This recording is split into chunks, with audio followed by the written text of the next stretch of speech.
बिहार में ही यह प्रयोग क्यों हुआ, क्योंकि बिहार लड़ सकता था।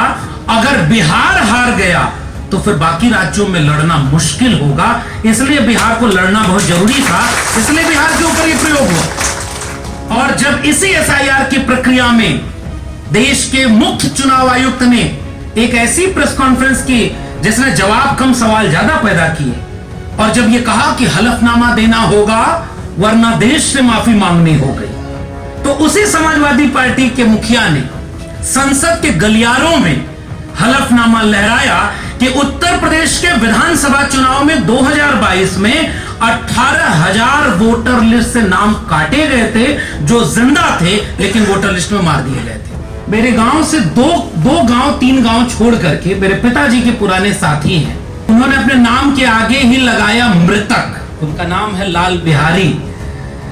तो लाल बिहारी जी अपने नाम के आगे ही मृतक लगाए, वो चुनाव भी लड़ते रहे केवल इस बात को कहने के लिए कि मैं जिंदा हूं, मगर सरकारी दस्तावेजों में मार दिया गया थे। और वो चुनाव में गाड़ियों के काफिले से नहीं जाते थे, वो शव यात्रा जैसे निकाली जाती है वैसे ही हमारे यहां भोजपुरी में उसको टिट्ठी बोलते हैं, उसको लगाते थे और कहते थे कि ये एक मुर्दा व्यक्ति लोकतंत्र में चुनाव लड़ने जा रहा है, जो वोटर लिस्ट में नाम है कि नहीं है ये उसको नहीं पता, क्योंकि वोटर लिस्ट से लेकर सरकारी दस्तावेजों में वो गायब है, लेकिन वो आपके सामने खड़ा है। कि आप चंद महीनों पहले जब खुद को प्रधानमंत्री चुनवाना होता है तो वो सारी वोटर लिस्ट जायज है, उसमें मृतक भी वोट दे रहे हैं, उसमें पलायन करके दूसरे जगह गए हुए लोग भी वोट दे रहे हैं, और आप प्रधानमंत्री बन रहे हैं। लेकिन जिले इलाही को यह समझ में आ गया कि प्रधानमंत्री तो बन गए लेकिन मुख्यमंत्री अपना नहीं बनवा पाएंगे। अटल बिहारी वाजपेयी का सपना कैसे पूरा होगा बिहार में? और बिहार ने लड़ करके इसका प्रतिकार किया। और सागरपुर के उस बूथ पर जब हमला हो गया, जब ओबीसी उसमें से यादव, पासवान और उसके बाद दुसाध जाति के, पासी बिरादरी के, यानी ये पीडीए समाज के लोग खड़े होकर लाइन लगाकर गए कि हम वोट डालेंगे, सामने से उनके ऊपर हमला होता है, 8 लोग मारे गए, 17 घायल हुए। और उसका जब स्मारक बना तो पिछले दिनों मैं गया था वहां, मुझे बुलाया गया, तब मैं ये महसूस किया कि असल में ये लोकतंत्र तो आखिरी व्यक्ति तक अभी कायदे से पहुंचा भी नहीं था, और कोई वोट चोरी करके इस लोकतंत्र और संविधान की बुनियाद ही हिलाने लगा। मिल्कीपुर, कुंदरकी, जहां वोटर लिस्ट में नाम है लेकिन वो लोग वोट नहीं डाल सकते क्योंकि पुलिस वहां वेरिफिकेशन के नाम पर लाठी चलाती है। मुसलमान, यादव या बाकी जो गैर सत्ताधारी दल को वोट डालने वाले लोग हैं, चिन्हित करके उनको वोट डालने से रोक दिया गया। और तो और कुंदरकी में पुलिस पिस्तौल तान करके एक महिला के सामने खड़ी हो जाती है कि तुम्हें वोट डालने नहीं देंगे। इसलिए अखिलेश यादव ने यह बात कही कि यह वोट चोरी नहीं, वोट डकैती है। कि अखिलेश यादव, राहुल गांधी, तेजस्वी प्रसाद यादव, भाकपा माले, ये सारे दल मिलकर के वोट चोरी का सवाल चुनाव आयोग से पूछ रहे हैं, और जवाब देने कोई अनुराग ठाकुर खड़े हो रहे हैं जिनका दावा है कि पहले अंतरिक्ष यात्री यूरी गगेरिन नहीं थे। कौन थे ये आप जानते हैं। इसी एसआईआर की प्रक्रिया के तहत इसकी सबसे बड़ी खामी को उजागर करते हुए हम आपके सामने 2 सबूत ले आए हैं जो जिंदा खड़े हैं लेकिन वोटर लिस्ट में मार दिए गए। और वो भूमिका योगेंद्र जी ने निभाई। और डकैती से बचने के लिए इस बात का इंतजार नहीं किया जा सकता कि वो डकैती अभी पड़ोसी के घर में हो रही है, जब मेरे घर होगी तो हम इसके खिलाफ बोलेंगे। शुक्रिया इस आयोजन के आयोजनकर्ता, प्रेरणा संस्थान के तमाम सभी सदस्यों का, विश्वनाथ जी का, कि उन्होंने ये एक मौका दिया और हमारे इस दौर का बहुत जरूरी आयोजन, जहां इसकी सबसे ज्यादा जरूरत है, जिस वक्त जरूरत है उस वक्त ये आयोजन किया। और आप सब लोग जो बहुत विपरीत मौसम की चुनौतियों को भी दरकिनार करते हुए इस आयोजन में शामिल हुए हैं, आप सबका अभिवादन। आज हम सब जिन्हें सुनने आए हैं, असल में हम लोग बस उस वक्तव्य के लिए एक बुनियाद की तरह कुछ बातें कहने के लिए आपके बीच में खड़े हुए हैं। मैं इस मंच पर, जिस पर खुद योगेंद्र जी बैठे हों, ये बात उन्हें भी अच्छी नहीं लगेगी और मुझसे कहा भी नहीं जाएगा कि व्यक्तिगत रूप से उनकी भूमिका केवल एसआईआर को लेकर के नहीं, मैं अपने तई कहूं तो लगभग डेढ़ दशक से हम देख रहे हैं और हमारे पिताजी जिस समाजवादी जन परिषद और समाजवादी विचार के एक ईमानदार हस्ताक्षर किशन पटनायक जी के साथ काम किया हो, तो जो मेरा जुड़ाव योगेंद्र जी से है वो बहुत पुराना है। लेकिन चूंकि आज उस पर मैं ज्यादा बोलूंगा तो ये उचित नहीं है। हम लोग जिस विषय पर बात करने आए हैं उसके इर्द गिर्द बात होगी। लेकिन एक वाकया भी चंद रोज पहले का है, 27 सितंबर, और किशन जी का स्मृति दिवस होता है उस दिन।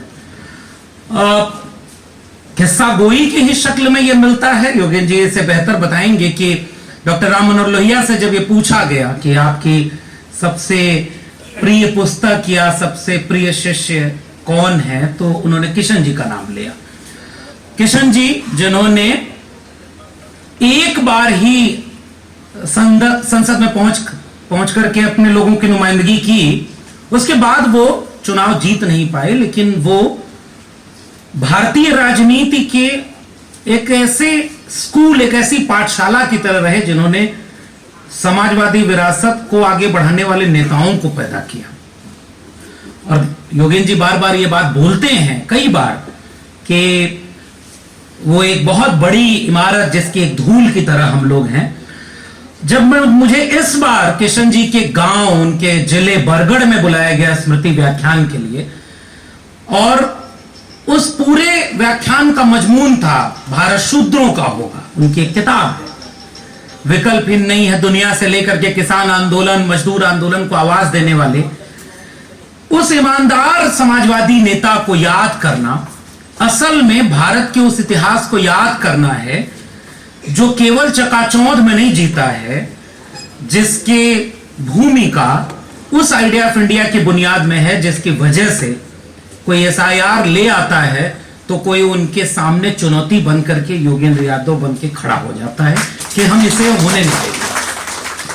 मुझे याद है कि मेरा गांव, चूंकि मैं आजमगढ़ के जिस जगह से रहने वाला हूं, मेरे गांव से दो गांव, 3 गांव छोड़ करके मेरे पिताजी के पुराने साथी हैं, उन्होंने अपने नाम के आगे ही लगाया मृतक। उनका नाम है लाल बिहारी। तो लाल बिहारी जी अपने नाम के आगे मृतक लगाए।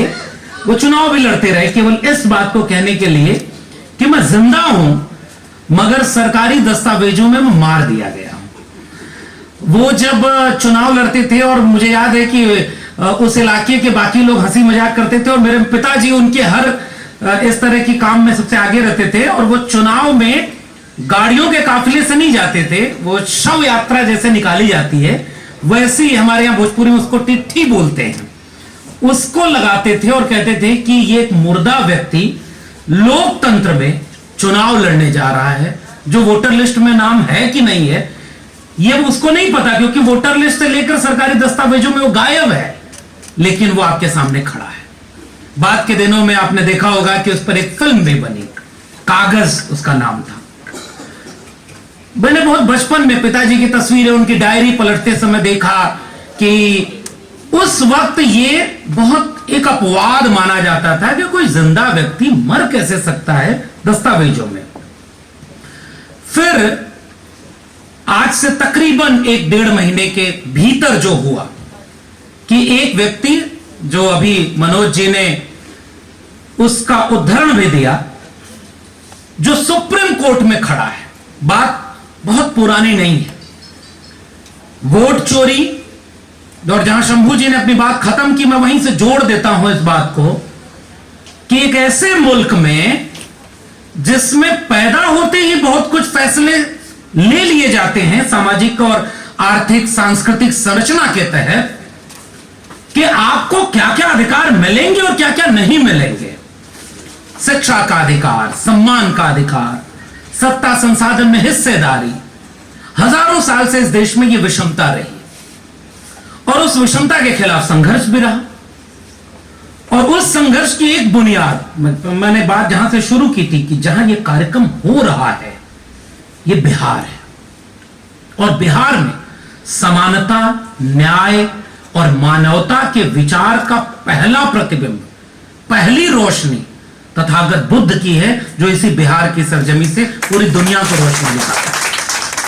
और बुद्ध से लेकर के ज्यादा बात तक तो बहुत लंबा हो जाएगा, लेकिन 1950, 26 नवंबर 1949 और 26 जनवरी 1950, बुद्ध से लेकर के संविधान लागू होने के बीच इस मुल्क ने जाने कितनी बार वो लड़ाई लड़ी कि आप इंसान और इंसान में फर्क न करें।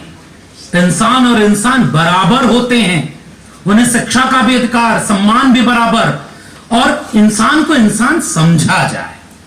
कबीर, रैदास, पलटू दादू, भीखा, बुल्ले शाह, बाबा फरीद, गुरु नानक से होते हुए फूले, शाहू, अंबेडकर, डॉक्टर लोहिया, भगत सिंह, और इवन शुरू के दौर के नहीं लेकिन बाद के दौर के, जब अंबेडकर और गांधी में संवाद होता है, तो बाद के दिनों के गांधी जो ये कहते हैं कि मेरा अगला जन्म हो तो मैं एक मेहतर के घर पैदा होना चाहूंगा, उसी शादी में जाऊंगा जहां अंतरजातीय विवाह होगा, और उन्होंने स्वीकार किया कि डॉक्टर अंबेडकर की वजह से जाति संबंधी मेरी धारणा बदली है।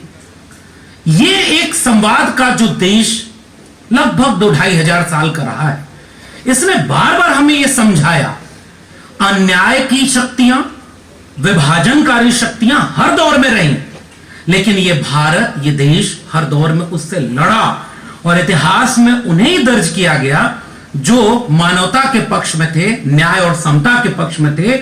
जो अमानवीय व्यवहार के पक्ष में थे, उन्हें आज इतिहास में याद नहीं किया जाता। इसलिए जब संविधान बना तो उसने एक रास्ता, एक गलियारा खोला कि अब राजा रानी के पेट से पैदा नहीं होगा, जनता के वोट से पैदा होगा। बराबरी का, न्याय का, समता का एक गलियारा।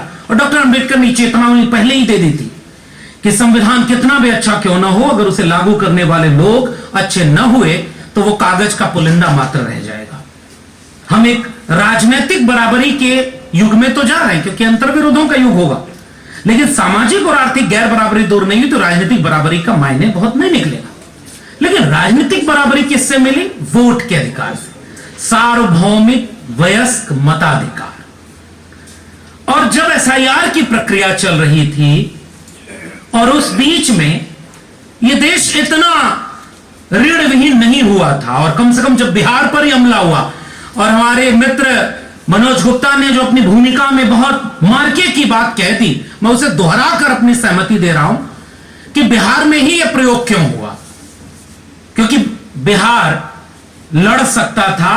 अगर बिहार हार गया तो फिर बाकी राज्यों में लड़ना मुश्किल होगा, इसलिए बिहार को लड़ना बहुत जरूरी था, इसलिए बिहार के ऊपर यह प्रयोग हुआ।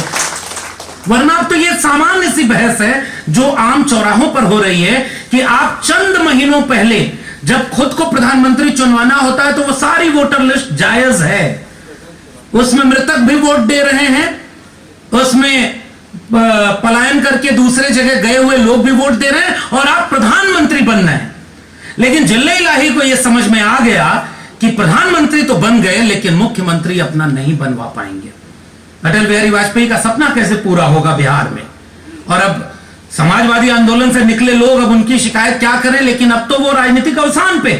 तो इस बार का बिहार का चुनाव निर्णायक चुनाव होने वाला था, इसलिए बहुत सोची समझी रणनीति के तहत, मैं केवल विषय प्रवेश जैसा कुछ नहीं है क्योंकि इस विषय की दक्षता, विशेषज्ञता योगेंद्र जी रखते हैं, तो उसमें मैं कोई दक्षता नहीं करूंगा। मैं कुछ सवाल की तरफ अपनी बात केवल बिंदुओं में रख दे रहा हूं। क्यों बिहार में यह प्रयोग हुआ? क्यों यह बात इस देश को कोई एक नागरिक समाज से, बौद्धिक समाज से व्यक्ति निकल करके सुप्रीम कोर्ट के गलियारे से लेकर टीवी मीडिया के डिबेट तक में इस देश को बताया? और शायद आप बिहार के लोगों ईमानदारी से बताना, मुझे नहीं पता था कि ये एसआईआर पहले भी हुआ है। लेकिन एक शख्स खड़ा होकर के कहता है कि आज के पहले इस देश में कोई एसआईआर नहीं हुआ था। इसका मतलब यह बहुत साजिश के तहत, बहुत कम वक्त में, बहुत हड़बड़ी के साथ, एक गलत मंशा के तहत एसआईआर बिहार पर थोपी गई थी। विपक्षी दल खड़े हुए। विपक्षी दलों को, अब कम से कम मैं इस देश के विपक्षी दलों को भी शुक्रिया कहूंगा, जिन पार्टियों ने बीते जमाने में मंडल कमीशन, मंडल आंदोलन का विरोध किया हो, आज वो जाति जनगणना का समर्थन करते हैं। ये देखकर हमें खुशी होती है और इसके लिए हम बधाई देते हैं, क्योंकि ये बदलाव ही हमारे सामाजिक, सांस्कृतिक, राजनीतिक जीवन का अहम हिस्सा है। एक ऐसा विपक्ष आज हमारे सामने है, जैसे उत्तर प्रदेश में समाजवादी पार्टी। आज से 5 साल पहले की समाजवादी पार्टी कुछ और थी, और जब इसी एसआईआर की प्रक्रिया में देश के मुख्य चुनाव आयुक्त ने एक ऐसी प्रेस कॉन्फ्रेंस की जिसने जवाब कम सवाल ज्यादा पैदा किए, और जब यह कहा कि हलफनामा देना होगा वरना देश से माफी मांगनी हो गई, 1 हफ्ते का समय, तो उसी समाजवादी पार्टी के मुखिया ने संसद के गलियारों में हलफनामा लहराया कि उत्तर प्रदेश के विधानसभा चुनाव में 2022 में 18,000 वोटर लिस्ट से नाम काटे गए थे जो जिंदा थे, लेकिन वोटर लिस्ट में मार दिए गए थे, और वो चुन चुन करके काटे गए थे। उनके हलफनामों को संसद के गलियारों में दिखाया, और आपको जान के आश्चर्य होगा कि उनमें से 14 जवाब चुनाव आयोग ने दिए हैं। तो फिर समाजवादी पार्टी ने ट्वीट करके पूछा कि चलो 14 जवाब सही दिए या गलत, ये बाद में देखेंगे, लेकिन 17,986 जवाब अभी भी बचे हैं, इसका जवाब कब मिलेगा? इसका मतलब यह कि चुनाव आयोग, और बिल्कुल ठीक कहा शंभू जी ने, किसी को फायदा पहुंचाने के लिए लोकतंत्र और संविधान का नुकसान पहुंचाने की हद तक चला गया है। इसलिए एसआईआर पर आज बात करना जरूरी है, और इसलिए हमने इस गोष्ठी का विषय रखा, संविधान और लोकतंत्र के समक्ष चुनौती है एसआईआर।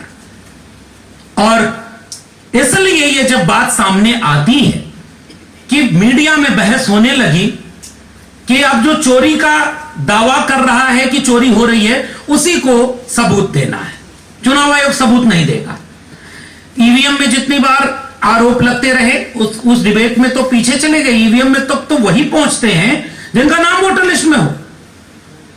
फिर यह बहस जब एक भ्रम की स्थिति पैदा कर रही थी, क्योंकि मीडिया उनके साथ खड़ा है और सरकार बचाव कर रही है। कल्पना करिए कि अखिलेश यादव, राहुल गांधी, तेजस्वी प्रसाद यादव, भाकपा माले, ये सारे दल मिलकर के वोट चोरी का सवाल चुनाव आयोग से पूछ रहे हैं, और जवाब देने कोई अनुराग ठाकुर खड़े हो रहे हैं, जिनका दावा है कि पहले अंतरिक्ष यात्री यूरी गगैरिन नहीं थे। कौन थे ये आप जानते हैं। इसका अर्थ यह है कि तीर सही जगह लगा है। चुनाव आयोग से सवाल, बीजेपी का जवाब, और मीडिया उसको बचा रही है या भ्रम फैला रही है। ऐसी परिस्थिति में एक शख्स एक दिन देश की सबसे सर्वोच्च अदालत में जो वकील न होने के बावजूद अपनी दलील रखने की अनुमति मांगे, और अपनी दलील रखते हुए मैंने आज सुबह ही वो वीडियो जानबूझकर शेयर भी की, जिसमें बाकायदे ये वाक्य बोले कि जज साहब, इसी एसआईआर की प्रक्रिया के तहत इसकी सबसे बड़ी खामी को उजागर करते हुए हम आपके सामने 2 सबूत ले आए हैं जो जिंदा खड़े हैं लेकिन वोटर लिस्ट में मार दिए गए। और वो भूमिका योगेंद्र जी ने निभाई। उस वक्तव्य को अगर आप गौर से सुनेंगे, उन्होंने बाकायदे ये बात रेखांकित की कि बाबा साहब डॉक्टर अंबेडकर के द्वारा दिए गए सार्वभौमिक वयस्क मताधिकार के खिलाफ ये एसआईआर की प्रक्रिया जा रही है। इसके पहले कोई एसआईआर नहीं होता, इंटेंसिव रिवीजन हुआ था 2002-3 के आसपास, फिर भी इतने दस्तावेज नहीं मांगे गए थे।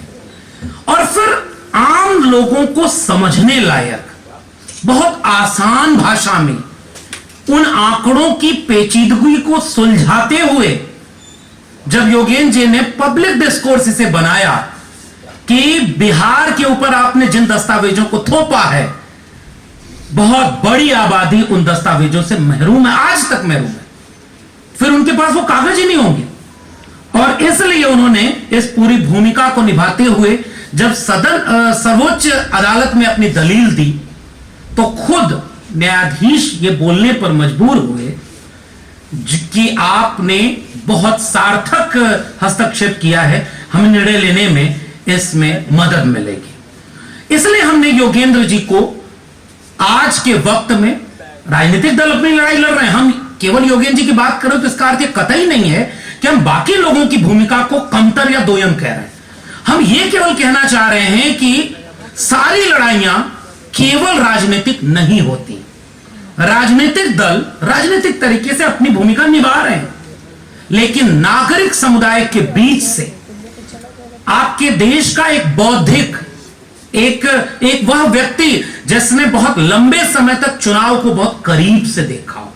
मेरे पिताजी जब गांव में था तो जब मुझे बताते थे कि देखो ये योगेंद्र यादव हैं और ये जो चुनाव का विश्लेषण करते हैं ये इतना सटीक होता है अमूमन, और उस समय से हमने जो देखा और उस विश्लेषण के वक्त भी जिसने चुनावी प्रक्रिया को बहुत करीब से देखा हो, जिसे पता हो, और डॉक्टर मनोज गुप्ता ने वो किताब का कोटेशन बताया ही, और हमें याद है दिल्ली विश्वविद्यालय में हम लोग जब उस समय सक्रिय रहा करते थे तो हम एक स्टडी सर्किल चलाते थे और उस दरमियान इस तरह की किताबों पर हम पढ़ करके चर्चा करते थे कि लोकतंत्र को कैसे सुलझाने की जरूरत होती है, उन धागों से पिरोने की जरूरत होती है।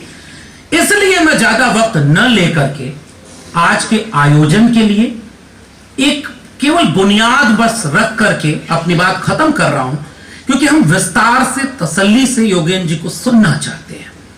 उस बिहार में आपको सम्मानित करने की पहल की गई है जिस बिहार में एक जमाने में समाजवादी आंदोलन और बिहार जिसमें त्रिवेणी संघ 1933 में शाहाबाद के इलाके में उन दलित पिछड़ी वंचित जातियों का एक नेतृत्व उभरा जो 90% की बात करता था। डॉक्टर लोहिया ने एक जमाने में नारा दिया कि सन सोपान ने बांधी गांठ पिछड़ा पावे 100 में 60। तो इसी बिहार में कोई जगदेव प्रसाद खड़े होकर के उस नारे को आगे बढ़ाकर कहते हैं कि 100 में 90 शोषित हैं, शोषितों ने ललकारा है, धन धरती और राजपाट में 90 भाग हमारा है, 10 का शासन 90 पर होता है। यानी बिहार सामाजिक न्याय की धरती है, बिहार सामाजिक आंदोलनों की धरती है। बिहार की उन जातियों को जिन्हें चारपाई पर बैठने नहीं दिया, उन्हें बाबा साहब अंबेडकर के संविधान ने और सामाजिक न्याय के आंदोलन ने जब हिम्मत और हौसला दिया तो उन्होंने संविधान के रास्ते चल करके जो अर्जित किया था, एसआईआर के रास्ते, वही छीना जा रहा है। मैं पिछले दिनों मियापुर गया था, वहां एक गांव है सागरपुर, मुझे बुलाया गया, उसकी बरसी जब बनाई गई 25 साल पूरे हुए थे। यही आखिरी उदाहरण देकर के मैं अपनी बात समेट रहा हूं। इस बिहार के ऊपर ही एसआईआर का हमला क्यों हुआ, इसे ये समझिएगा। आप सब जानते होंगे कि सन 2000 में उस इलाके के सागरपुर गांव के बूथ पर वोट डालने के लिए उस इलाके के दलित पिछड़े फैसला करते हैं कि अब तक तो वोटर लिस्ट में हमारा नाम था, वोट हम नहीं डाल पाते थे, कोई और डालता था हमारे नाम पर, लेकिन तब वो वोट की लूट नहीं कही जाती थी। तब उसके बारे में जब दलित पिछड़ों ने अपने राजनीतिक हस्तक्षेप किया तो पूरे एलीट अंग्रेजी दां शहरों में बैठे बुद्धिजीवियों को लगने लगा कि भारत का जातिवादीकरण हो गया, राजनीति का जातिवादीकरण हो गया। हमने अपने समाज शास्त्रियों से पढ़ा, रजनी कोठारी ने बाकायदे इसका जवाब दिया कि ये राजनीति का जातिवादीकरण नहीं है, और योगेंद्र जी ने अपनी लेखनी में बाकायदे उसे साबित किया कि ये उन जातियों का राजनीतिकरण है जिन तक इस देश का संविधान तो पहुंचा ही नहीं था। उनके नाम पर वोट कोई और डाल रहा था। गांव के चौराहे पर 2 लोग व्यक्ति लाठी लेकर बैठ गए और पूरे गांव का वोट पड़ गया, आप वोट डालने नहीं जा सकते थे। लोकतंत्र और संविधान कागज पर तो बन गया था, लेकिन वो 90 तक इस देश के गांव तक नहीं पहुंचा था। ये कड़वी सच्चाई है। और बिहार ने लड़ करके इसका प्रतिकार किया, और सागरपुर के उस बूथ पर जब हमला हो गया, जब ओबीसी उसमें से यादव, पासवान और उसके बाद दुसाध जाति के, पासी बिरादरी के, यानी ये पीडीए समाज के लोग खड़े होकर लाइन लगाकर गए कि हम वोट डालेंगे। सामने से उनके ऊपर हमला होता है, 8 लोग मारे गए, 17 घायल हुए, और उसका जब स्मारक बना तो पिछले दिनों मैं गया था वहां, मुझे बुलाया गया, तब तब मैं ये महसूस किया कि असल में ये लोकतंत्र तो आखिरी व्यक्ति तक अभी कायदे से पहुंचा भी नहीं था, और कोई वोट चोरी करके इस लोकतंत्र और संविधान की बुनियाद ही हिलाने लगा। इसलिए बिहार के ऊपर जिम्मेदारी बड़ी है। अगर बिहार इस वोट चोरी को, योगेंद्र जी ने अभी, क्योंकि मामला अभी सुप्रीम कोर्ट में चल रहा है, और अभी जब इसका अंतरिम एक तारीख आई तो योगेंद्र जी ने वहां कहा भी कि आधार को जोड़ना हो दस्तावेजों में, 11 के बाद 12 दस्तावेज करने हो, या इस लिस्ट में काटे गए नामों की संख्या घटनी हो। योगेंद्र जी ने कहा कि हमने एक राहत पाई है, लेकिन बिहार ने तो इतनी राहत पा ली, अगर बिहार अंतिम रूप से इस राहत को नहीं पाया तो इसके बाद अगला नंबर बंगाल का, उत्तर प्रदेश का होगा, और उसी उत्तर प्रदेश का होगा जिस उत्तर प्रदेश के 2 उपचुनाव मैंने बहुत करीब से देखा। नौकरी से निकाला गया तो मैंने भी ये तय किया कि जुल्म के साए में लब खोलेगा कौन, और हम भी चुप रहे तो फिर बोलेगा कौन। और मैं जब इस मंच पर खड़े होकर योगेंद्र जी के सामने पहली बार दृष्टा करते हुए भी उनकी तारीफ कर रहा हूं, किशन जी को याद कर रहा हूं, अपने पिताजी को याद कर रहा हूं, तो इसका एक जिम्मेदार दायित्व और दबाव भी वैचारिक है मेरे ऊपर कि इसके बाद जब मैंने सामाजिक राजनीतिक चीजों को नजदीक से देखना शुरू किया तो मैं उस बूथ पर गया हूं, उत्तर प्रदेश के मिल्कीपुर, कुंदरकी, जहां वोटर लिस्ट में नाम है लेकिन वो लोग वोट नहीं डाल सकते क्योंकि पुलिस वहां वेरिफिकेशन के नाम पर लाठी चलाती है। मुसलमान, यादव या बाकी जो गैर सत्ताधारी दल को वोट डालने वाले लोग हैं, चिन्हित करके उनको वोट डालने से रोक दिया गया। और तो और कुंदरकी में पुलिस पिस्तौल तान करके एक महिला के सामने खड़ी हो जाती है कि तुम्हें वोट डालने नहीं देंगे। इसलिए अखिलेश यादव ने यह बात कही कि यह वोट चोरी नहीं, वोट डकैती है, और डकैती से बचने के लिए इस बात का इंतजार नहीं किया जा सकता कि वो डकैती अभी पड़ोसी के घर में हो रही है, जब मेरे घर होगी तो हम इसके खिलाफ बोलेंगे। इसलिए इसी बुनियाद के साथ मैं योगेंद्र जी को, हम सब सुनेंगे, इस बारीकी को भी योगेंद्र जी रखें कि क्या वाकई ये वोट चोरी या वोट डकैती है, इसका असर क्या है। और हम ये जानना चाहते हैं कि बाबा साहब अंबेडकर, फूले, लोहिया, तमाम लोगों के मेहनत से जो संविधान अभी पहुंचना शुरू हुआ था, क्या एसआईआर उस संविधान पर हमला है। और योगेंद्र जी जैसे व्यक्ति जिन्होंने बहुत करीब से इस पूरी प्रक्रिया को देखा है, लड़ा है, जेपी आंदोलन का नारा इसी बिहार से निकला था कि सच कहना अगर बगावत है तो समझो हम भी बागी हैं। तो हम एक बागी को अपने बीच में पा करके बहुत गौरवान्वित हैं, और मैं प्रेरणा संस्थान को इसके लिए धन्यवाद देता हूं। योगेंद्र जी से जब हमने ये अपील की कि आपका सम्मान करना है तो इन्होंने बहुत सहजता से कहा सम्मान अहम नहीं है, इस विषय पर संवाद होना चाहिए, इसलिए इसका नाम बिहार संवाद रखा गया।